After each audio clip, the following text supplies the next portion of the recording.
waxaan tegay magaalada Laascaanood waxaan tegay magaalo laga qaxay oo shaariciyada waaweyn haadku ka wableeyay waxaan tegay magaalo shacabkeedii madaafiici ka saartay oo suuqyadeedii ganacsigu yihiin ageeray damyo kuwa haawanaya barnaamijkeena waxaynu dul iyo daaf ku soo qaadan doonaa halka waxa ka dhacay dhibta waxa dhalay iyo noocyada dambiyada dagaal ee lagu galay iyo raadadkay ka tageen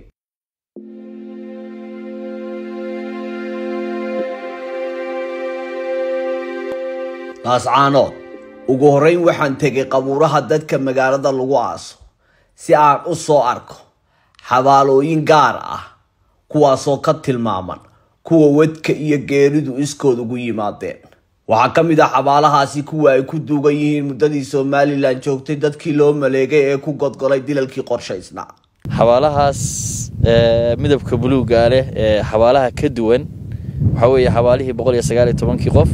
madaxa laga toogtay ilaa iminka aan la garanayn cid dishay waa isla qabuuraha dabadeed waxaan tagay xabaasha loo baxshay dabkii kacdoonka oo ah qabriga uu ku duugan yahay Allah u naxariistay marxuum Hadraawi Sangu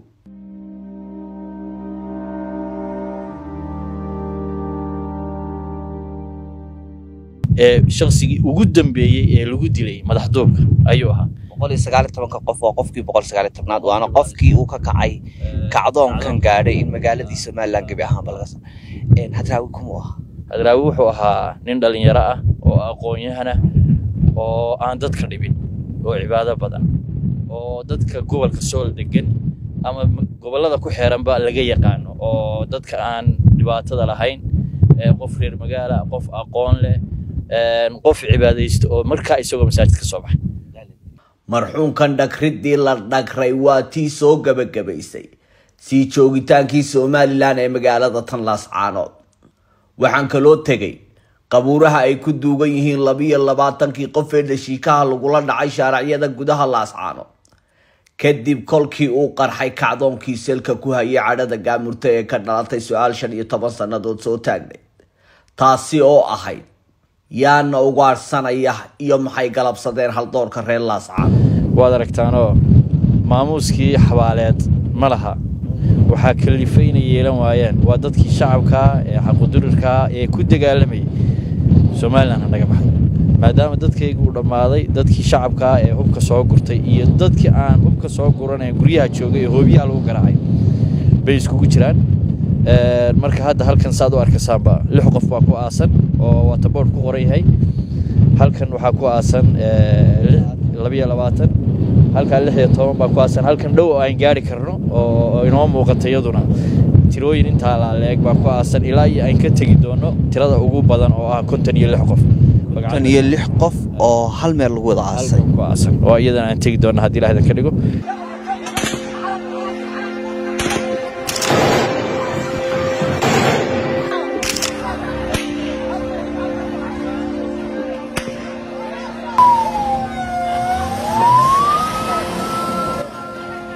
waxaan tagay xabaalo wadareed lagu wada guray rayidkii lagu garaacay madaafiicda xabaalaha waxa wada hurda inta badan shacab duqaymuhu ugu tageen guryahooda iyo kuwa hubka waaweyn ee magaalada ku soo dhacay uu ka gurtay shaariciyada magaalada sidoo kale iyaguna waxa hurda shacab naftooda maalkooda iyo magaaladooda difaacanaya qabuurahan meeytida cagafta lagu aasay oo tiro ahaan 10 kor u dhaafay ku dhawaad dadka ku aasan tirooyinkooda farqi weyn baa u dhaxeeya oo xabaal kasta oo wadar loogu hoyday midbatii ay ka dambeysay waa ka tiro badanta taasi oo muujinaysa in duqaymaha iyo dagaalku maalinba maalinta ka dambaysa ay ka qadhaadhaayeen waxa qabrigan koowaad wada hurda 6 marxuun kan xiga 8 marxuun kan xiga 11 marxuun kan ku xiga 15 marxuun kan xiga 20 kan xiga 17 marxuun sidaasi ayay u sii kala sareeyaan ilaa laga gaadhay kan u dambeeya xabaal wadareedyada ragga kaasi oo ay ku wada duugan yihiin 56 nin oo isugu jira da walba dhalinyaro iyo cadaalad reer Laascaanood waxaan tagay xabaalo wadareed iyaguna dumar ah oo laba ka kooban kuwaas oo ay ku wada aasan yihiin 13 dumar ah sidoo kale waxaan tagay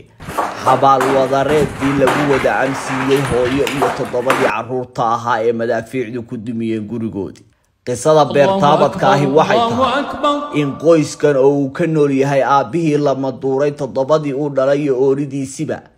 in lagu hayo mid ka mid ah isbitaalada dhimirka ee magaalada Garowe daada ubadka hooyadood la hurda xabaashan waxay u dhaxaysaa 9 jir ilaa 2 jir nuujinta haatan ka baxay waxaan tagay daarihii lagu dumiyay hubka kiisa ka xariman rayidka iyo magaalooyinka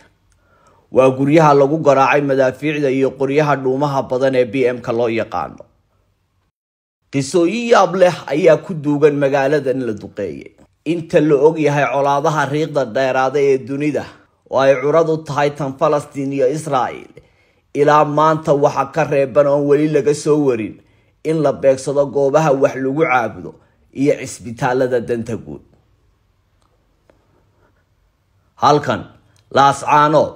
waxa la beegsaday oo goobaha dadka lagu laayay kamid ah masaajidda uu ka soo yeedhayay codkii diidmada gumaadka iyo duminta magaalada tan lama arag adduunka dushii wax masaajid duqeeya hatta qolada maaragtay alxamdulillaah rabbil aalamiin Falastiin iyo Israa'iil waa kiis duqeyn jireen yahuudi waligi wax masaajidka saa u duqeeya ma aan arag tan ka hore alxamdulillaah rabbil masaajidkuna kan kaliba ma aha masaajidada badan ba duqeysan la goobihii isbitaaladii iyo dhulkaas oo dhan baa iska duqeysan marka waxa weeyaan waa madfici halka dumiyay baa siba ayaa loo waka waxa toos loo beegsaday isbitaalkii ugu weynaa magaalada oo la dumiyay qaybihii halbowlayaasha qaybahaasi oo ay ku jiraan bangigii kaydka dhiiga xilli baahida ugu weyn ama ugu badan ay dhiig tahay dadkii dhiiga shubi lahaana ka qaxeen magaalada gabi ahaanba uu burburay bangigan dhiigu mana shaqeynayo way ka sii muuqdaa wali waxa ku sii jira dhiigagii markaa kaydka ahaa ee ku jiray sida idin muuqata wali dhiigagii baa qaar ka sii jira gabi ahaanba waa ka kac ma shaqeeyo xilliga ugu baahida badnayd ee dhiig uu isbitaalkani u baahnaa weeye xilligii ugu dhaawacyada iyo dhimashada badnayd weeye sida dhaqaatiirtu sheegeen dadku intooda badan ee dhaawacyada leeday waxay u leedeen waa dhiig la'aan waxa la duqeeyay soo saarayaashii oksijiinta waarkii hooyada iyo dhallaanka waarkii emergency-ga dagaalka waxa lagu laayay dhaqaatiir caafimaad oo shaqada nafbadbaadinta ku guda jiray waxa la beegsaday oo la burburiyay laba kamid ah ambalaasyadii ama badhooligii soo gaad gureynayay dhaawacyada iyo meydadka kuwaasoo madaafiicda lala eegtay sidoo kale waxa dhacay dadka in dhaawacyada madaafiicdu uga daba tageen iyagoo waararka isbitaalada lagu dabiibayo anigoo dhaawac ka biskooday halka baridaanta iga dhacday halka ka soo baxday salaanta marka ka jaaysta laga qalay ay wax yeesho dhowr jeer laga qalado markaasan kooma galay qori shaashuutaro toogaal halka caloosha iga haleelay halka dambe misigta iyo iska soo garan araxdu way ka baxdo dhabarka waxa qaba marka adigu 3 bilood soo jifaysaa walaal xangulaha wax ku gaadheen may xangulaha ma gaadhin laakiin dilaac baa jira marka waa halisa dhaqaatiirtu waxay u soo joogeen waxaan qalbiye kale suuraysan karin waxay u soo taagnaayeen kamaradaha duula kuwooda wax lagu basaaso oo qaadaya taargetka duqeynta isbitaalka kadibna duqeymuhu dhacayso waxay u soo joogeen meyd kala guri waa qisooyin argagax iyo xanuun badan ayay la kulmeen Dr. Shuweeriya halka waxaad u soo joogtay iyadoo dhaawaca laba dhigayo iyadoo kuwaad u shaqeynaysaan dhimanayaan iyadoo shaqeynaysaan oo leedinku duqeeyay dusheeda maalmaha qaraadheedii soo maray Shuweeriya hal iyo laba waxyaabi kugu argagax badnaa والله عبد الساقو وحن أمليني هالي لبا ما نقون كران لكن هدان سو كوبو مالمي إيجو قرارا وحكم ذا هاي إن استاف كي جميت كم ذا بليه للشقينية إن تروماتايزر كا يو مارتي بي إم كا يو قريها وين لجو مدافع ذا لجو قراعي مقالة ذا درتيد دتكو سي feeling هو كلا هندل قراية وكلا دوانته إن أي mentalian depressed نقطي أو أي af Soomaali ahaan waxa lagu dhahaa qofka dhimirka uu noqday oo ay sii wada kari wada shaqadii waxaa kaloo iigu dhib badnayd oo iyadna aad ii damaqda annagoo ambalaasta dhaawaca aan keenaynay farabadnaantiisa laga fursan waayey in xataa ambalaasta sometimes aanu fuulno in aan taagnaa iyadoo 3 ambulances same place taagan inta qor lagu dhuftay inkan ka mid ah inamadii caawinayay biyaha gaariga la saaray intay ku dhacday uu barti ku nafwaay aanan u gacanteeda ku soo qaadan ku keenay cusbitaalka gudihiisa taasna it was one of traumatized oo still maskaxdayda maaragtay aan ka bixinin oo aniga laftirkayga trauma igu keentay marka xataa dadka kale laga yimaado waa gartay 3 ambulance waa burbureen 2 ka mid ah waadna aragteen oo we have it pictures koodi iyo wixii oo dhan alxamdulillah dadkii gudaha ku jiray waxba kuma ay noqon laakiin waxay galaafatay inan yar iyo inan ku dhintay inantana dhaawac weyn baa gaaray she was 9 years I think meelahaas dhimashada iyo dhaawacyada idin soo maray tirada guud waxa la sheegay in dhaawac uu ku dhow yahay 800 ilaa 900 inta u dhaxaysa dhimashadu 200 cagacageynayso dadkaasi ma dad dagaalamaya u badnaa mise waa rayidkii magaalada lagu duqeeyay cabdisaaqow dadka dagaalamayay nambarka ka dhintay konton xataa ma gaadhaan dadka ugu badan ee dhintay waa dad rayida waa dad shacaba waa dad shaqaala waa dad health workers ka mid ah xataa oo dadka ugu badan ee shaqaalaha hadda waxaan luus gareynay ilaa 3 qof baa naga dhintay oo caafimaadka fiilka iyagoo gacanta ku hayo ku dhex dhintay isbitaalka lagu duqeeyay kuwa ambulance iyagoo saaran ay ku dhacday oo paralyzed noqdo markii dambena dhintay ilaahay ha raxmada intii dhintay but like dadka inta ugu badan ee dhimatay waxay ahaayeen dad shacab most of them qolalkaygii meedku yacni tiradii intay ka bateen aynu isticmaalayna waararka inaanu dhigno markaas waararka inta la dhaafo waxa la dhigay banaanada meedadkii kurani vakova inaanu dadka gelino bixi loogu talagalay meedka ayna awoodi kari weynaa tooyinka dhacay bay kamid ahay xaafadaha waxa laga soo helayay 2 days later dad duqeymeentay ku dhaceen ku dhintay oo la baxsho kadib meedkooda laga dhaxlay so waxay ahayd wax aan ilaa haddana way socotaa ma wax istaag it was traumatized waxyaalaha xataa ay saameyntu nagaarsiisay waxa kamid ah qaybta hooyada iyo dhalaanka waxay ahayd meesha mainka u ah santarka ugu weyn cusbitaalkan oo ahaa general hospitalka bishii minimum waxaan qaban jirnay 250 hooyo 250 hooyo wax ka badan baa dhalmo caadi ah ku sameyn jiray qalin saaka albaabadiisu way banaan yihiin hooyooyinkii waxaa la keenay kuwo iyo koofoolanaya oo isku sawaaban oo u baahan C-section in loo sameeyo inta la keenay xaaladaha Sacuudiga duqeymaha daraado dib uga cararay banaanada ku dhalay inta hooyo ilma dhacisay tiradooda xad le inta ilmaha uu ka dhintay luus gareysay ma xisaabin karno yacni dhimashada waxa ka daran impactiska kale ee healthiga ku yeelatay deegaanka oo ay gaarsiisay waxyaalahaas iyo waxyaalo fara badan oo de factors waxa kamid ah dhibaatooyinka soo gaaray iminka qayb kamid ah qaybaha intay duntay oo uu ku dhacay qori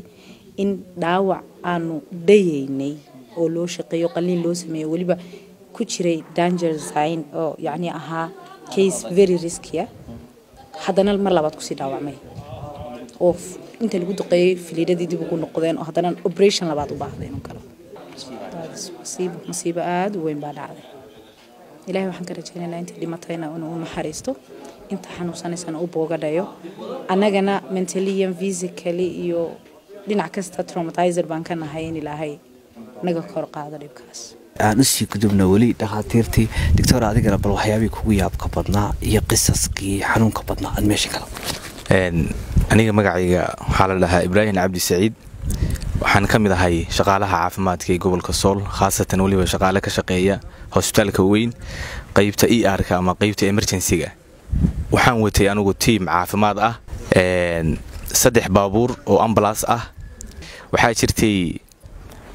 maalintii saddexaad mise maalintii afraad meelahaas ay ahayd in aanu aragnay 3 qof oo dhaawaca oo aan dabcan inaan meeshii dhaawacii ka soo qaadno aanu geli kari weynay oo mar labaad haddana aanu ku noqonnay annagoo ku foorarna markaas oo daweynayna oo doonayna inaan meesha ka soo qaadno shaqaalahayagii mid ka mida in sniper ama qorigan ma garanaysaa shamshooter kala dhaho mid ka mida shaqaalihii uu ku dhacay ka bacdina qaybta isbaynka wax ka gaadheen waa la qaaday garow waa loo qaaday garow waa laga sii qaaday muqdisho loo qaaday ilaahay ha u naxariistay muqdisho ku dhintay marka runtii waxaan ku tilmaami karnaa in beegsigu uu ahaa beegsi la beegsanayay xarumaha caafimaadka iyo shaqaalaha caafimaadka ah meel lagu beegsanayo way adag tahay in ma garanaysaay aad ka shaqaysid iyadoo intaasoo qof nagaga dhaawacmeen shaqaalaha caafimaadka ah 2 qofna ay nagaga dhimatay haddana haba yaraatee marnaba hamigaygu hoos uma dhicin ilaahay baa quraankiisa wuxuu ku leeyahay waman ahyaaha fakaannama ahya an-naas jamii'a qofkii qof badbaadiya naftii qofkii naf badbaadiya waxay la mid tahay qof ummadoo dhan badbaadiya alqaaliya Cabdisaaq Tera oo maanta si lama filaana isbitaalka noogu soo booqday annagu de shaqadeena isbitaalkaanu iska dhex deganahay tusaale ahaan isbitaalkeena oo ah isbitaalkii ugu weynaa magaalada waxa loo yaqaano capacity-giisuna xoogaa weyn yahay waxaa si maalinla ah ugu soo dhici jiray hoobiyaal habow ah iyo kuwa taargad ah oo ku dhacay ama waxyeeleeyay qaybaha kala duwan ee isbitaalka sida qaybta bangiga dhiiga qaybta umulaha iyo caruurta yar solarkii oxygentii ay bulshadu gadatay marka waxa loo yaqaano dagaalkuna si aad uga baaxad badan anigu muqdishan waxbarashadeedu ahayd waxaan soo joogay Soobe 1 oo aan ku qornaa Isbitaal Madiina waxaan ku tilmaami karaa dhibaatadii dhacday mid aad u baaxad weyn oo isoo xasuusisay ama sida dhaawacyadu tarabta ah ee ay isaga soo duldhacayaan waxaan ku tilmaami karnaa inay ahayd mid ka mid ah xasuuqyadii iyo dhibaatooyinkii ugu dhibta badnaa ee taariikhaha Soomaalida soo mara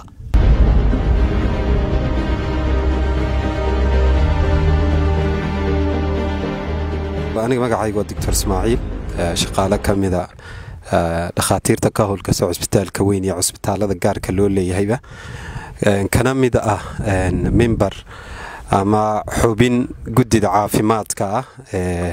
ee gobolka ee dhawaan loo sameeyay si ay ula tacaalaan xaaladan adag ee uu gobolku galay horta sidaad Cabdisaaq Tera aad ku soo aragtayba indhahaaga lagaaga warrami maayo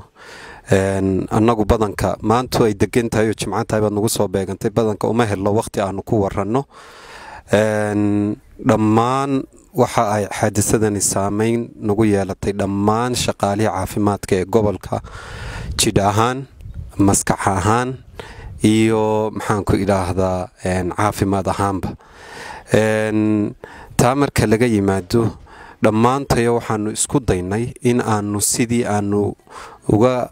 qayb qaadan lahayn ama aanu u badbaadan lahayn maatidayadaas la soo laynayo inaanu gidigayada u wada xaabo qaadanay waxa dhacay wax marna la malayn karayo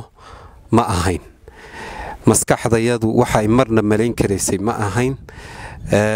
haddii aan mid iyo laba aan ku soo dhawaado waxyaalihii aanu u joognay intii hawshani ay bilaabantay horta hawshan waxay ku bilaabantay si kadisa ay ahayd hal cisbitaal oo u diyaarsanaa disasterka inta la eg inuu manage gareeyo ma uu jirin alxamdulillah iyadoo sidaa tahayna horta waxaanu isku daynay intii Ilaahay wax badbaadiyaan wax badbaadin karayno anigu xaadisooyinka aanu soo taagnaa waxa kamid ahaa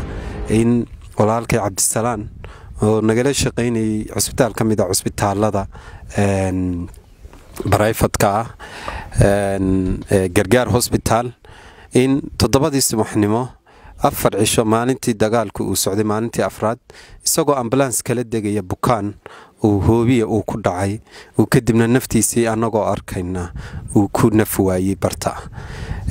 waad garanaysaa bal maskax ahaan shaqaalihi caafimaadku sida ay ku sii shaqeyn karayaan marka walaalkood oo meeyda oo dhaawac la degay laga hor qaado waad garanaysaa maxaan ku ilaahdaa ambulansyadii soo qaadayay dhaawacyada maskax ahaan siday sii ahaanayaan dhacdooyinku aad bay u badan yihiin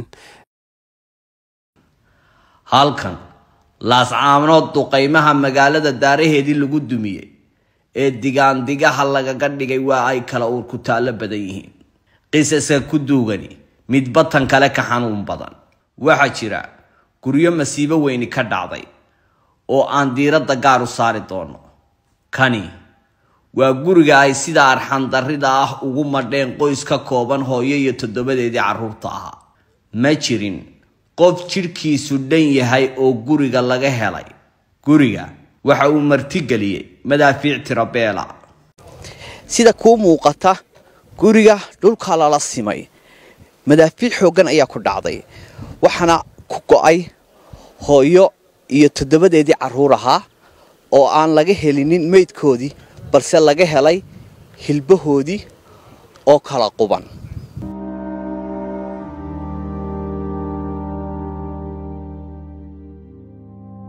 baadhista duqaymaha rayidka guryahooda ciidamada Somaliland ku gumaaday waxa iyana qayb ka ah duqayntii Rayaan Cabdirashiid Axmed oo ahayd gabadh yar oo 8 jir ah. Rayaan waxay ahayd ilmo 8 jir ah waxay martay saxariir aad u daran. Rayaan walaalkeed Maxamed oo 2 jir ah iyo hooyadeed Hooda oo iyada ku curatay gurigooda ayay ku sugnaayeen xilliga Somaliland sida baan u garaacisay magaalada Tanlaascaanood. gurigooda waxa hubku ugu soo dhacayay sida dhibcaha roobka iyadoo wiilkeeda Maxamed sinta ku sidata ayay isku dayeysay in iyada iyo carruurteedu ay wada badbaadaan. Rayaan qolkan ayay hadba dhinac u cararaysay iyadoo naftu lalinayso. halkan waxa taala bombaladii Rayaan Rayaan waxa nasiib u yeelanay halka qolkan waxa ku jira waa qolkoodii hurdada. Rayaan way dhimatay gurigoodii wuu dumay. nasiib wanaag waxaanu la kulannay aabihii qoyska. markii hore madaafiici soo bilowday way la soo hadashay anoo gaari ku maqan dabeedna waxay tiri wayna soo kubaareeyaan ciidankii rasaastii waxaan ku beerkas ka dhigo guriga ku jira banaanka uga bixina intaan gaari helayo waxa way labadii guriga hurdada iyo qolkii irid banaanka ee ganjeelka way furteen oo waxay intaas guriga ku gubtaayay way furteen sidii uu balaqan yahay gabadhii yareed wax malakumad wada weeyaan marna kabarkay gashaa ku cararta marna hooyada bitafta qabsataa annahay ilaahay subxaanahu wa ta'ala gabadhii yareed ilaahay ku beegay hooyadiina alka gacantaas wax ka soo gaadheen adu waa ladan tahay anoo gaari ku maqan ila soo hashay iyadoo ooyeysa waxay tiri guriga marfaca ku dhacay gabadhii yareed way dhimatay na soo gaadh intaan soo socday kabahan la soo baxay ambalaas oo ururisan u tawaqaaday halkii aan ilmihii iyo islaantii kala cararay الآن meel cidlo ahoo cidlo ay joogaan oo dhaxanta iyo qabow ku garaacaya xaaladoodu sidaa weeye labada caruur oo baan lahaa sidaa weeye warkaas waa gartay waa qiso aad u xanuun kulul darbigan ka dambeeya waa darbigan waxa ku sawiran dhiigan ama dhiigii Rayaan ba Rayaan weeye waa dhiigii Rayaan waa marka waad arkaysan waa marxaati madoon guriga sida ay ugu sharaxan tahay say meesha ka soo dhacday sida ay tahay waad arkay waa gartay Rayaan markan ay kabadhka galeysay iyo markan ay ka daba wareegaysay markay cararayso waxa socotay rasaasta iyo madaafiicda guriga ku dhacay madaafiicda baa socotay waa gartay hadii markii hore ay kabadhka galeysay way ladnay duumanaysay duumanaysay ilaahay kama dhig markay ka soo baxay hooyada tafta qabsatay ayaa marfac ku dhaca ilmaha yarna naas ku jaqay ilmaha yarna naas ku naqay naas ku jaqay ilaahay waa ka badbaadiyay sintay ku haysay ilmaha way taagnaayeen dareenkaygu aad iyo aad bisu bedelay waan soo carka wala'aan baan kala soo suuqii markaan aagii soo galay madaafiicda madaxa qaadi waayay marba meel baan ka noqday anigii baa sigtay dabeedna iyada boreys marba soo wacdaa dabeed deriska ku dhow guriga isku dhigsan deriska labadii ilmihii awla gashay iyadoo ooyeyso oo bedela maanu imi anna waa la qowmooday haddana calool adag iyo ragnimaan kala saaray xaaskii iyo ilmihii yara kala cararay ilaa iyo laanada dee shakiga iyo xinta ugu jirtaa dee ilaahay cawil khayr qaba ilaahay ga siiyo halka waxa ku taala rasaas waxa ku yaala dhiigii Rayaan waxay ka soo galayeen madaafiicdu halkaas ka soo galayeen Rayaan hilbaheedii way isku yaaleen oo ay kala goob Rayaan hilbaheedii intaas sare way go'day ambalaasta ururisay markii aan islaanta gaariga saaray maamadan soo noqday aan si aad dhiigi ururisid mise waxa bayaalay xinjirihii iyo beerkii iyo maxaan ku sheegaa hilibkeedii qayb kamida 3 habeen baan wareegay meel aan guriga ka galay waay madaafiicdu haysatay habeen afraadka wiilal ay dhaceen oo aan aaso intii kala aas Rayaan hooyadeed iyo ilmihii u hadhay ee Maxamed Yare waxaan kaga daba tagnay magaalada Kalabaydh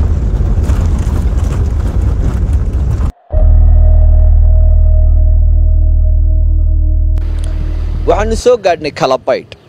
Kalabaydh oo ka mid ah magaalooyinka ama tuulooyinka ugu waaweyn ee u qaxeen shacabkii laga barakiciyay Laascaanood. dhibaatooyinka Kalabaydh dadka soo qaxay ka sokow waxaynu daba joognaa qisadii hooyadii ilmaheeda yar madaafiicda dusheeda ka qaateen ee ku dul go'go'day oo u soo qaxday magaaladan Kalabaydh. gurigan ayay degan yihiin sida naloo tilmaamay. gurigu waa guri ehelooyinkooda ka mid ah waxaa isdul degan qoysas aad u fara badan. si aynu hooyada xaaladeeda u soo ogaano ayaynu iminka gurigan u gargaraaci doonaa.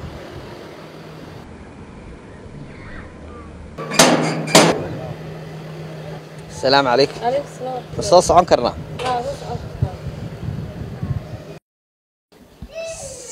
هذا السلام عليكم في عنتها ولا؟ عليكم السلام ورحمة الله وبركاته. نونها يرمقعي. معاد عبد الرشيد أحمد. معاد عبد الرشيد أحمد. إذا أنت هذه محتها يراد اللي متينا. ريان عبد الرشيد أحمد. سيدا يودي متي. حالة يودن بيسي هذه ريان يسوي كده بيس. حالة أذك بهاد والله بلا حالة داسي إن حشاعي aroor bay inagu bilaamatay anagoo guriga joognaa marka qolka hurdadaan ku jirnay xaafadda noo dhow markii xabadii ku dhacday banaanana inta qolka hurdadaan ku jiray intaan qolka balaqanay waxaan markii guriga ku soo dhacay leerkina isku fikiraynay aad ka cararteen oo ka baxdeen dabeetana gabadha yar wiilka yarna waan xambaarsaday inanta yarna gacantaan haystay marka kabadhka hoostiisa marka ay gashay baan ka soo saaray waxaan siri aba aan isku meel aad ku wada dhimateen aba maxaa sheegay aad ka wada baxdeen guri ka wada noolaateen oo qolka cararteen de madaafiicdina way socotay marka adigu ilaahay ba muqadarin ma cararkii iyo badbaadaba ilaahay de inta un baa qornayd dhinac guriga anagoo barbar saa ugu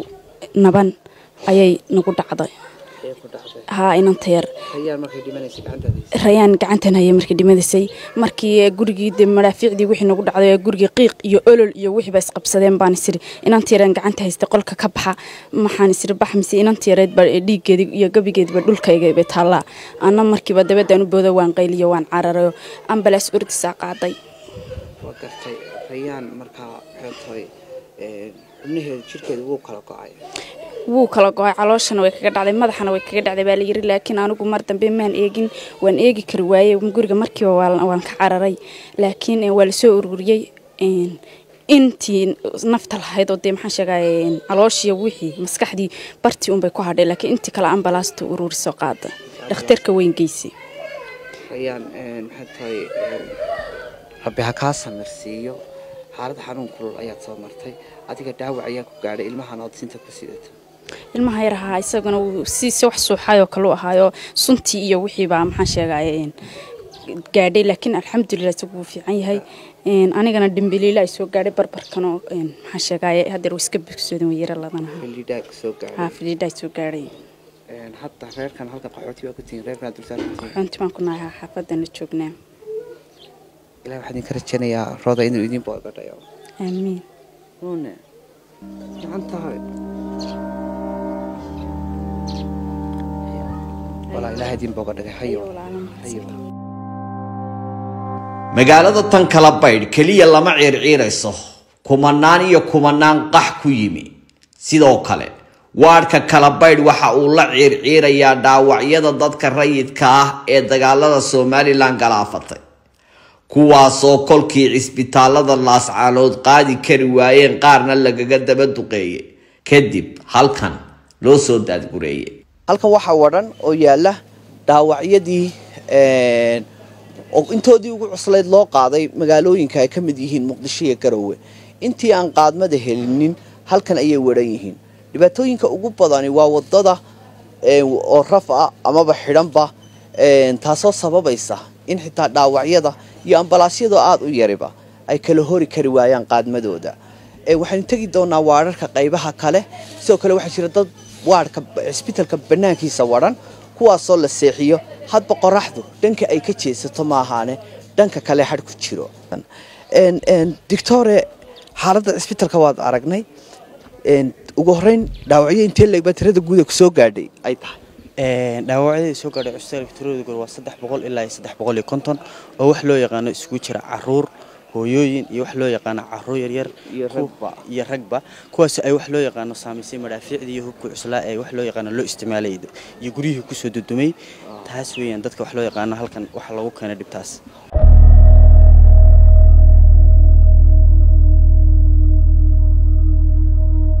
دكتور بوكان كان نوغور bukaanka wax loo yaqaan xaaladiisa soo kooma ku jira ayaa naloo keenay oo serious oo fiiro dhifar badan ka buuxan laabtiisa wax loo yaqaan gacmiisa marka wax loo yaqaan waa uu dadaalay walaal fiicantay saakta filiidadan muuqda ee diirka kala dagay maxay tahay walaal nooca hubku muxuu ahaa hoobiye marafiicdi waa weyn marka ugu ku buray filiidadii waa kooda galay nimanka kuwii ugu horeeyna waa dhinteen kuwii aan la socday way dhinteen lix baan hayno labana waa dhimatay saddexna waa ku dhaawacnay shacabkii istifaaciye baad ahayd mise rayidkii ka cararayay madaafiicda shacabkii magaalada gobolka soo dhashay baana ee ka yaacay madaafiicda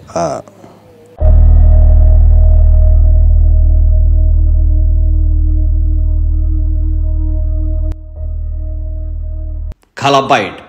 kumanaan shacab ah ayaa bannaanada iyo iskuullada wadhan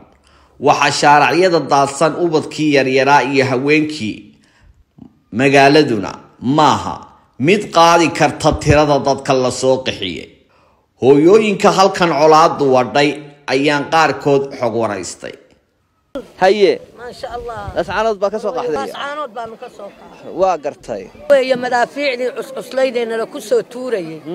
iyo wixii ma garanaysa guriga dhakadana la go'ayay dhulkana la go'ayay baa naga soo dhacay gurigii markii uu naga dhacay aanu isii banaankii hadaba ku meerayso banaanka uga baxana wiifto saa u yaacaysa bayna heshay baana heshay haye dabadeedna waa xamili weynay wixii de dumar baanu noqona waa gartay rag madaxu u dhigtay anagu de dumar baanu noqona caruurii baanu la soo carab waa la soo carab muddo intee baa lascaanood waliga aad ku dhalatay waa ku dhashay anagu lascaanood waana ku guursaday ما شاء الله احنا ما اركترين والله سعانود كهر نين امتحانا ولا يا موسى بيحي قعنتنا نقول دغاي هوي هي waxa weeye waa dulmirow gurigu markuu sidaa u dhisan yahay ee uu cashuurtii ka qaato haddana wuxuu oran jiray gidir baan in ka qaadaya gidirkana waxaan u arkayaa anigu inay tahay inuu dhulka ciidda naga iibinayaan u arkay cashuurta guriga nin miskiin oo indhala gurigiisii oo kale uu ku jiro ayuu yimi oo gurigu ma kidaara misaadaale ma yaadeer kidaalu iga yahay oo yaale guriga heblaayale heblaayadii buu tagayaa gabaray guriga soo marihid imisa lagaaga jira $40 20 adaale 20 anaale noloshaas magaalada kaga shaqaysantay musabix uquba Allah ku rido ubadkiisa Allah ku rido waxa weeye wuuna dulmiyay banaan buu noo saaray dawarsi buu na baday fagaaru noo saaray wuuna dulmiyay ilaahay baa ka doonanay waa hooyo ku dhawaad 20 sanadood ku noolayd magaalada Laascaanood oo qax halkan ku timi waxay ka hadhay shacabkii reer koonfur galbeed ee Soomaaliland hore uga caydhisay Laascaanood nabad qabnaa nabad qabta magaalada Laascaanood ka soo qaxday iga waran xaaladda imsa maalmood halka joogtaa wax badan 10 iyo wax la jara joognaa xisaabha magaalada markaa ka soo qaxay xaalku sidoo ahaa magaalada ka soo qaxan waxay humaaya lagu ridayday oo adduunka waxay dad ahaay dad ma aragtay nafta ka riyaa meeshii jooriin haata ma aragtay habada ay uga dhacday riyahaagii baa ku dhintay xitaa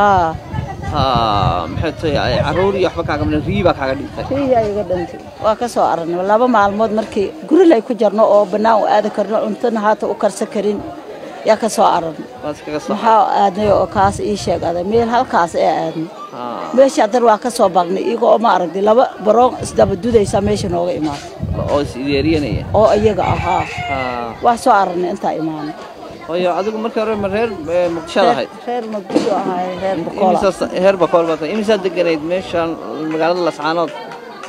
magaalada Laascaanood wax badan 15 sano deganaa 15 sano markaa ka hor reer Boqol baa xaalad adag baad ka timaaday meeshaadna xaalad arada ugu soo aragnay haddana antana baaqas tanoo adduunka ugu gubaayo oo dab lagu shidaayo waa marka alxamdulillah ilaahay nafta hadda kulay waa nagu jirtaa nafteeda ku jirtaa saaxiibadaadii iyo islaamii saaxiibadaadii dad dhintay wax dhintay wax badan aa dhintay wax badan garanaysaa dhintay haye marka alxamdulilah ilaaha mahadle hadda intaasana maxaa isku jarnaa todoba qofood ha iskuul waa inta qof ku jirtaan qolka todoba qofood isku jarnay iyo ragii oo aruurtii oo noo dhalnay oo gabar walaashay oo dhashay inan kala oo ma aragtay aruur badan yaa meesha lagu haayaa ha rag banaankana iska seexda aruurta wiilasha inta wada seexdaan meel aad lugta saaraysa mala waa iska korfuulna anaga dhan marka alxamdulilah khayrkan waana soo dhaweyn iskoolkaneyti yaana siiyeen ilaahay khayr ha siiyay magaalada waana soo dhaweysay maalin hadda buu ahaynaa rufa bariis ay waxaasna noo keenay iyo wax sokora iyo rufaagii laba qofood kala goosanay oo ilaahay waxa ka rajaynaa inuu idin booqo dhagay magaalada idin ku noqotaan ilaahay idankiis ilaahay maxkuwaas Allah naga ka hay wallahi umada dhibaata wada qabta dhibaata rafaad ee wada qabta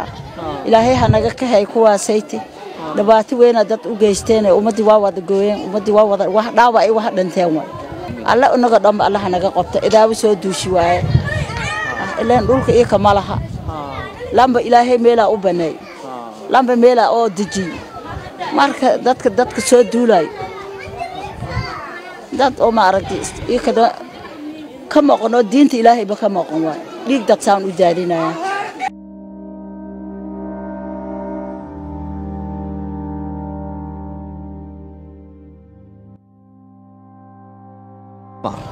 fiicantihiin ma reerka beelbaati mise lascaanood ka soo qaxdeen lascaanood baa ka soo qaxnay waa gartay xaaladda lascaanood markii ay soo qaxayseen xaalku sidoo ahaa si xun buu ahaa ba xabaday nagu bilaabeen soo weerareen waa gartay maxaad ku aragtay lascaanood xabado kadib soo yaacday haye halkan ka warrama saatihiin guryihiina iyo halkan kee fiican عادنا في عن halkan dagaal ma jiro dagaal ma jiro هادوس يعني حبة شرعنا الحمد لله iskuulka galaaska ahayd adigu كوات adiguna أفراد baad ahayd marka iskuuladii imka ma jira halkan wax iskuul adna saddexaad baad ahayd insha Allah wax ku noqon doonta magaaladiina adiguna labaad baad ahayd fariid adiguna towaad baad ahayd adiguna afraad deganaysa adiguna ma buu dhigan wali iskuul adiguna koobaad baad ahayd ما شاء الله لسعانود فريدو باي باي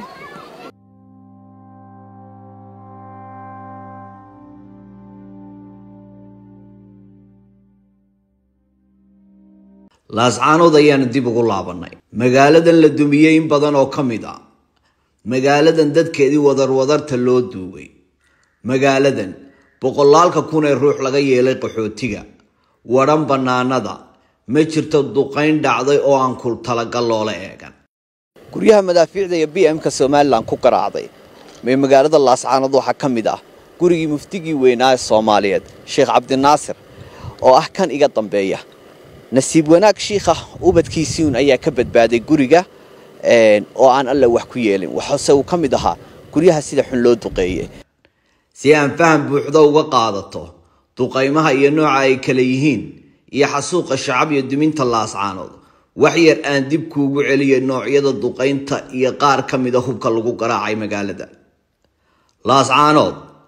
muran kama taagna in Soomaaliland si bareed ah ugu garaacday nooc kasta kamid ah hubka ay haystaan kuwani waa qaar kamid ah ridayaasha hubka culus ee Soomaaliland ula kac ugu garaacday laascaanood kuwaas soo ridayaashu baraha bulshada ay ku baahinayaan kuwaasan ku garaacaynaa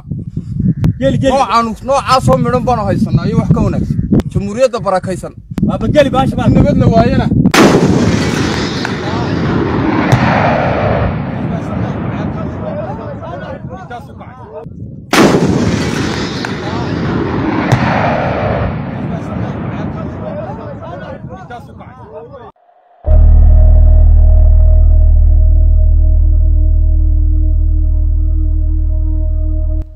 barnaamijkeena qaybtiisan u dambeeya waxaynu ku soo qaadanaynaa dilalkii qorshaysnaa iyo sida halkan ay uga dhici jireen laascaanood Soomaaliland ayaa maamulaysay muddo ka badan 15 sanadood muddada Soomaaliland waxa magaalada ka joogay 80% ciidamadeeda laascaanood waxay ahayd magaalada kaliya gudaheeda Soomaaliland ku lahayd 3 saldhig ciidan waxayna ahayd magaalada kaliya ee habeenkii ciidamadeedu ka sameeyaan rondo oo jidadkeeda ayaa habeenkii ciidamo lagu soo daadin jiray. haddana magaalooyinka kale oo dhan waa magaalada kaliya ee muddada Somaliland maamuleysay lagu laayay ku dhawaad 120 qof oo aanu jirin hal qof oo loo qabtay dadkaas. tani waa sababta xaaladan heerkan soo gaarsiisay. dadku dilalka waxay u aaneynayaan inay Somaliland qayb ka ahayd, waxayna ku sababeynayaan diidmadooda taariikheed ee dadkan iyo maamulka Somaliland, taasi oo ku salaysan inaan shacabkan iyo waayeelkoodu marnaba qayb ka noqon damaca gooni isu taag. haddaba sidee dilalku u dhici jireen? waa maxay sababta dilalka loogu aaneynayo Somaliland? waxaanu helay dad ka badbaaday dilalkaasi qorshaysnaa oo maanta nabad qaba.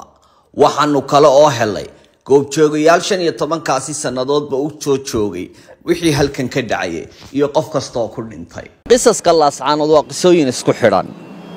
laascaanood muddo 15 sannadood ayaa Somaliland joogtay. 15kaas sannadoodba dilal ayaa ka dhacay. dilalkii ayaa keenay in dabkani qarxo, kacdoon isu bedelo, bulshadu ku shirto, go'aamo ka soo baxaan, dabadeed dagaal dhaco. dacdooyinkaasi isdaba joogga ahiba intay dhacayeen oo dhanba waxaa jiray dad aan dhanna uga bixinoo shakhsiyaad ah oo ka mid ah haldoorkii nabad galay. aadan baa ka mid ah. aadanoo ku soo dhowow. cabdisaaq waa dhowahay walaal, waa mahadsan tahay.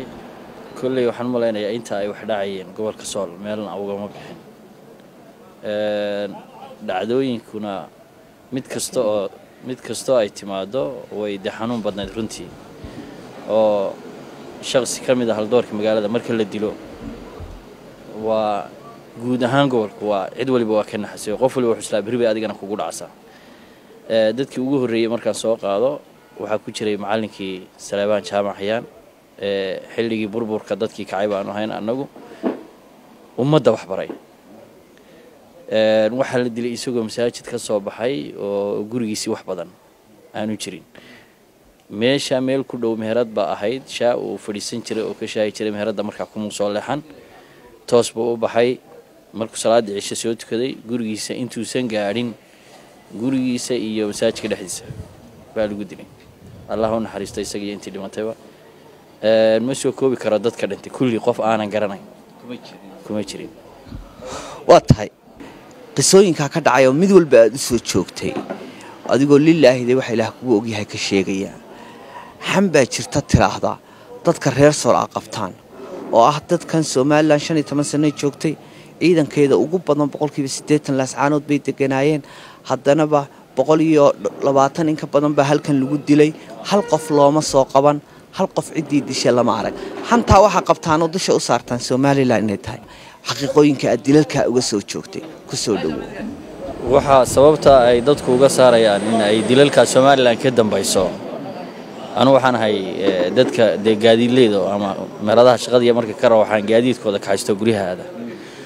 xilliyada shakhsi la dilaya waxaa dhacday checkpoint walba in boolis joogo. ciidan baa magaalada lagu soo daadiyaa. ciidanka booliska waxaa ka daran militariga Somaliland laascaanood meel aan ahayn ma joogo. ma aha militariga laftirkiisu mid magaalada ka baxsan. militarigu waa mid laftirkiisu magaalada degan. waxaa la keenayaa ciidamada magaalada lagu soo rarayaa, gaari walba waa la baadhayaa. mararka qaar waxaa dhacda baabuurta beersolle iyo waxaas lagu xidhaa in laga fiiqo oo la baneeyo gaariga. mararka qaar waxaa dhici karta ilaa dabada ilaa shirarka dhammaan gaariga in la baadho. adna ma ogid wax la baadhayo. isla hameenka ama hameenka ku xiga qof la dilaa. dhacdada ka sii daran ay tahay waxaa lagu dilayaa qofka booliiska meel masaafo aan ka fogeyn. booliisku meesha joogo inta badan 90% markaan dee ilaahay ka baqayo meel uu ka gaari karo hadduu eriyado qofka baa lagu dilayaa qofka inta badan. meelaha dadka lagu laayaana waa guriga ilinkiisa loo sii galo, masaajidka markuu ka soo baxo la dilo, meelaha maqaaxiyaha la iskugu yimaado. dhacdooyinka kale yaab kale waxay ka mid ah meel maqaaxi ay fadhido 50 qof 60 qof baa qofkaasi soo gelaya kadibna qofku ku dilaya. qofka qof garanaya kuma jiro. dadkuna waa dad shaqaano oo soo wada garanay. wax marka kalifi waayay dadkuna dad hubaysan ma hubki waa laga dhigay. oo ma hubaysnayn dadku oo dad shacab oo civilian ay ahaayeen. waxaa dhacday marka in qof uu yiraahdo qofka anaa garanaya. qofkii waa la kaxaynayaa, maxkamadda la geynayaa. qofkii kan ma aha, ilaahayba waa ugu beegi karaaba inuu isaga yahay. dad la gartay baa jira. marka qofkii markhaatiga furo qofkii qof ilaalinaya ama cid ilaalinaysa ama maamul ama dawlad ilaalinaysa ma jirto markuu markhaatiga furo kadib habeen 2 3 kadib baa isna la dilaya qofkii markhaatiga furay goobtan way goobtii lagu dhaawacay gumaadkiisa jooga ay ka socday degmada Laascaanood halkan ayay ka dhacday halkan ku isku fadhiyay kadib halkan ayaan orday badan ayaan orday marka aan dhamadan orday wuu iga soo daba orday laydkaas ayuu isku dayay inuu toogto si uu baqtiyo laydka iyo wajigiisa iyo systemkiisa qaabka laydkaas ay wadamay inuu toogto waa toogtay kadib waan orodnay halka marka aan orodnay ayaa aan iga soo daba orday halkaas dhagxaantu yaaliin ayuu wiil kale ana ordaya wiil kale ku dhaawacay kadib waan sii orday wuu sii baxsaday halkaas ay taagan tahay halkaas isku yaadhu uu taagan yahay ayuu igaga soo haray intuusan iga soo harin ka hor waxa halka argada ka ridayay ciidamada Britiska baa xabado ka ridayay hawaawarida kadib cirka ayay u ridayeen sida la jiriyay markaan arkay halkaan in Britisku xabado ka soo ridayaan baan waxaan laabtay dhabada kale waxaan istaagay goob kale oo xagan ka dambaysa waan dhaawacanahay 5 xabadood baa igu yaala markaas dadka ayaan gacan weydiistay gacan kama helin haddana waan sii orday luuqaan ka laabtay xagga kale ergada ay joogaan dabadeeda kale ayaan waxaan wiilal aan aqoonsaday ay iga qaadeen bajaaj 5 xaba xagga kala dhaceen halkaas laba halkana laba xagga dambe ah bay iga kala dhaceen ciidanka Soomaaliland boolisku halkaas ay taagnaayeen ninkuna waa daba ordayay waxa barbarkayga fadhiya xildhibaan Yaasiin oo kamid ah waayeelka waxgaradka iyo mudanka magaaladan aynu ku sugannahay xildhibaan waxaan joognaa Laascaanood xaalkeeda aan ku sugan tahay maanta aad aragto xaalka guud iyo bal waxaad soo joogtay taariikhaha iyo taxanta la soo maray ku soo dhawow magaaladu waxay isu bedeshay goob dagaal waxa halkan sidaad ka warqabtaan joogay muddo 15 sano ah oo ku soo duulay oo dulimaad ku qabsaday ciidamada maamulka Soomaaliland boqolkiiba 85 ciidanka Soomaaliland wuxuu ku sugnaa gobolka Sool marka laga reebo wax yar oo kaantaroolada joogay magaalada ku sugnaay 15 ka sano ay joogeen waxaa dhintay 119 qof oo labeentii dadka ah waa caaqil nin garbood culimo iyo wixii la mid ah waxaa dhici jirtay oo intii badnaydba boqolkiiba 95 habeenka qof dhimanayo ee la dilayo waxaa la arki jiray ciidamo magaalada soo galay oo sidii wax roondo oo kala ah magaalada kala xidha marka ay ciidamadaas magaalada soo galaan 10 minutes ama 15 minutes wixii ka dambeeya oo ay ka baxaan magaalada korontada la diminaya haday doonto oo amar lagu soo rogayaa qoliyaha korontada loo leeyahay korontada caawa hawlgal baa jira qof baa la dilayaa marka ay soo galaan baa qof ku dhimanaya marka ay soo galaan baa qof ku dhimanaya meeshii baaritaan la sameyn lahaa ee wax la raadin lahaa ciidankii waa faaruqinaya goobihii hawsh ka dhacday marka nimayo waxani wax aynu aragnay ma aha wax lagu masaali karo oo aan oran karo adduunka ama caalamka wax ka dhaca kama dhicin gobolka Sool maxaa loogu sababeynaya in Soomaaliland dadka la isay maadaama iyadiiba dawladdu ah aan saaqwa ma hasantahay walaal horta inta waqtigaas dilku soconayay gobolka aan joogay dadka waqtiyada la leynayo ciidamada booliiska Soomaaliland waxay sameynayaan waxa la wixii booliis magaalada jooga waxa lagu daadinayaa meelaha shaariciyada meelaha iskuisyada meelaha dadku ay iskugu yimaadaan marka dadku way la qabsadeen oo hameenka ay booliska badan arkaan booliska waxay ku yiraahdaan caawma yaa la dilaya waa wax iska waaqaco ay dadku garanayaan waxa sida loo leeyahayna booliska agtiisa qofkii lagu dilaya waxa dhici karta boolisku inuu xabadba ku ridinba aysan qofka badbaadin waxa jirta dad iyagoo xabad la daba socdo oo shacab ah booliska la soo galay aysan xabadba ku ridin waxa jirta qofkii iyadoo la eryanay meel booliska ku dhow inuu qofkii soo galay inaan qofkii laga daba tagin qofka oo xaqiiqa ah oo aanan oo dhacdooyin dhacaya marka sida dadka ay u suulinayaan arrinta noocaas weeye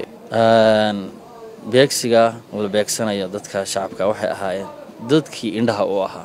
dadka shacabka ugu dhowaa ama hal doorka u ahaa ee la is odhan kari lahaa dad baa jirta Soomaalidu waxay tiraahdaa dad baa birimageeda birimageedadu markaa waxay tahay caruurta iyo haweenka iyo qofka markaa dadka samata bixin kara indheer garadka marka dadka la leeynayay dadkaasay ahaayeen dadka u dhawaa dadka hoggaanka bariga maalin ama mustaqbalka u noqon karayay ilaa iminkana dadkaas dhammaantood la laayay cid ay leeyahay qofkaas qofka dilay oo ay ku cadahay ma ay jirto mudane yaasiin waxaad sheegtay marka magaalada ciidamada soo galo kaligaaba maaha ay dadkan magaaladan oo dhan qabaan ay u soo joogeen kolka ciidamada Soomaaliland magaalada soo galaan habeenka ee dilku dhaco ciidankuna ka baxo qofkiina aan lahaynin way soo noqotay ilaa ay gaadhay 120 qof in ku dhow maxaa waxa daawanaya urur caqli fara badan barnaamijka maxaad ku sababeynaysaa in Soomaaliland ay dilayso dadka waa maasan tahay waxaan ku sababeynayaa dadkan taariikhdooda marka dib loo raaco dadkan dilku wuxuu ugu dhacay oo loo bartilmaameedsanayaa waa Soomaalinimo waxay diidan yihiin fikirka Soomaaliland ama maamulka Soomaaliland ee la magac baxay inay ka go'aan Soomaaliya waxaa qaba fikirka inay Soomaalinimo dadkani ku suntan yihiin ismadooda waxgaradkooda ayaa qaba fikirka waxa la abuuraya cabsi waxa kale oo la jirtay waxa la doonayay labeenta dadka in laga laayo si dadka ay isugu hadho wax magarato marka waxa loo sheegay wax magaratada ay u hogaansanaadaan dilka meeshan ka dhacay ee 15 sano soconayay ma ahayn dil caadi ma ahayn hahay waa gartay dilalka inta badan cid looma qaban cid looma xidhinin maydaan arag qof loo tooganayo waayeelkii magaalada ahaydeen maamulkii gobolka joogay iyo madaxdii Soomaaliland ee halka joogi jirtay marna ma ula tagteen ma tiraadeen warse wax yihiin absa waa maxsan tahay halka aan ku saxo waxa jira dad la xidhay oo arinta loo xidhay laakiin dadku maxay ahaayeen waad ogtahay marka dad deegaan degan yahay conflict ama isku dhac ama waxba dhexmara walaalabaha noqdeen mar haday qariyad ilaahay uu ku wada beeray kadibna waxa laga faa'iideysan jiray jaaniska cidda marka ay wax sayay iyadoo la rabo in colaad ama dhibaato weyn la sii dhaxdhigo kadibna waxa la sameeyaa cidii ay conflictiga la oranayay way ka dhaxaysay baa guryahoodii niman aaraaru la yiraahdaa la soo diri jiray guryahooda loo daadan jiray kadibna dadkaas la xidhxidhi jiray kadibna marka ay eheladii tagto in badan oo kamid ah anu waa la socday waanu tagay markii eheladii u tagto waxa la oran jiray baadhis baan wadnaa dadkaas masaakiinta markay 3 bilood 6 bilood 5 bilood ay xidhnaadaan baa la oran jiray waxba kuma haynay dhaarsada oo markii intaydan qaban inaan dulmi baad gasheen oo 6 bilood bay idin xidhnaayeen maxaad u oran weydeen ka dhaarsada marka inaan dadkii tuhum bay geliyeen dadkaas ay noqon jirtay in laga dhaarsado iyaguna kitaabka kadibna dadka kalena ay ku samraan sida ay ku samraan laakiin qof la soo qabtay oo la yiri shakhsi waa kan waxa la soo xidhi jiray dumar waxa la soo xidhi jiray dhalinyaro guri iska hurda oo marka loo eelinayo inay qofkan la dilay reerkooda inay conflict ka dhaxeeyo oo colaad iyo dhibaato wuxuuna ay dhex mareen halka waxaan u fahmay habeenkii kolka ciidan la soo daadiyay sharciyadii la xidhay qof la dilay qofkii ciidankii magaalada lagu soo daadiyay aana qofkii dilaaga ahaa qabanin subaxa marka tiraadaan dadkii yaa dilayna dad kala loo aarariyadu timaado dad kala loo dhacay masaasa dadkii kale marka loo dhacayna la yiraahdo reer hebel baa loo hayaa ninkii xalay la dilay arintaasi ma sababtay conflict ama colaado ama ba isku dhac ama aanooyin in badan oo kamid ah reero badan baa isku laayay kuwa badan baa markay arkeen oo de marxaladii stage waa laga soo gudbaya dadka laftirkooda way arkayaan waxan markay reer isku dhaceen intii dad aan waxba geysan la yiri dadkaas wax dilay ay isku dhaceen oo ay dad kale iska dileen ama la qabqabtay oo dad kale loo qabqabtay kadib dadkii waxay ogaadeen in uu isku dhac dhexdooda la wado arinta waa laga soo gudbay markii dambe oo ma ay dhici jirin in reerku marka dambe waqtiyadii dambe waxa dhici jirtay marka reer loo liiraado reer hebel buu ahaa anagu reer hebel waxba ma haysan qofka dilay hadda haysaana keena hadda ahayn waxyaabaha kale ee dhici jiray waxa kamid ah dadka ka mudaharaada arrimaha waa la xidhi jiray kacdoonka markay sameeyaan waa la xidhi jiray marka la xidho dad fara badan oo aad u badan baa la xidhi jiray dadka marka lacag baa laga qaadi jiray marka la soo deynayo dambe dadka lacag baa laga qaadi jiray halkaas aan saan u fahmo waxaad u jeedaa qof baa xalay la dilay shacabku waa kuwa mudaharaadi jiray qof la dilay yaa oran jiray yaa dilay dadka waa la xidhxidhi jiray marka waxaad leedahay dadkii la xidhxidhay jeerash Soomaaliland lagu ku gurtay ba haddaba madax furasho loo qaadan jiray lacag dadka la xidhxidhay waa haddana waxa laga qaadi jiray lacag marka ay eheladoodii iyo dadkoodii ay yiraahdaan dad baa anaga naga dhintay dadkana dad dhalinyaro ah ahaayeen way kacaan kadibna dadkii noo soo daayay ala qof $100 $150 baa laga qaadi jiray waana wax magaaladu way wada ogtahay waxa yaabaha kale ee gobolka ka dhici jiray waxa kamid ah laba qof baa wax isku qabsanaya marka qisooyinka aan taan ku sheegay hadda madax furashada gabadh baa ii timi caruur agoon ay haysataa family baa nahay kadibna waxay tiri gabadhii baa laga xidhay xalay kadibna waan u tagay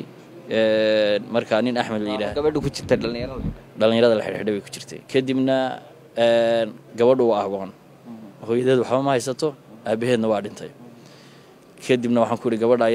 gabadhana waxay ii xaqiijisay inay caana u soo dirsatay aysan xataa mudaharaad ku jirinba kadibna gabadhii waxaan ku yiri ninkii baan u tagay ciidanka booliska markaa haystay oo nin Axmed la yiraahdo aha waqtiga ninkaas haystay kadibna waxaan ku yiri gabadha waxaan rabaa in la soo daayo kadibna wuxuu yiri saldhiga ninka haystay hebel oo tag dadkana waa la sii deynayaa ninkii baan u tagay ninkii wuxuu yiri ciidanku hawlgal buu galay xalay oo dhan uu soconayay dad buu soo qabtay waxa qofkii laga rabaa $100 war $100 ma hayo oo ma bixinayo gabadha siida gabadhu waa agoon hooyadeedna waxa ma haysato ciidan hadda uga soo qaadana ma jirto maya marka waxa dhacday inaan $60 anu aan ka bixiyay gabadhiina sida lagu soo daayay marka waa wax dhacayo iska cadaana oo jira waxyaabaha kale laba qof oo deegaanka kamid ah ama dadka deegaanka is qabsanaya qof waxa loo qabsanayaa bilmetal inuu qof wax ka xaday oo kale ama wax ka qaatay oo kale qofkii uu ka dhaarsanaya inuu san wax ka qaadan kadib Soomaaliland marka in qofkii la sii daayo qofka waa la haynaya ilaa intuu ganax ka bixinayo isagoo aan waxba lagu lahayn oo tuunka dadku way istuumaan bini'aadamka oo qof aan waxba qaadan baa leeyahay wax soo qaatay dadka markii wax dhex maraan waxa khasab qofka meesha soo galay in lacag laga qaado marka total hadaad stationka ay jeelka qof u galo ama isqabsi ama tuhun ama mudaharaad u shameeyay hadii la soo deynay waa inuu lacag bixiyo khasabtaas waa khasab waa wax dhacay deegaanka dadka dhan way ogyihiin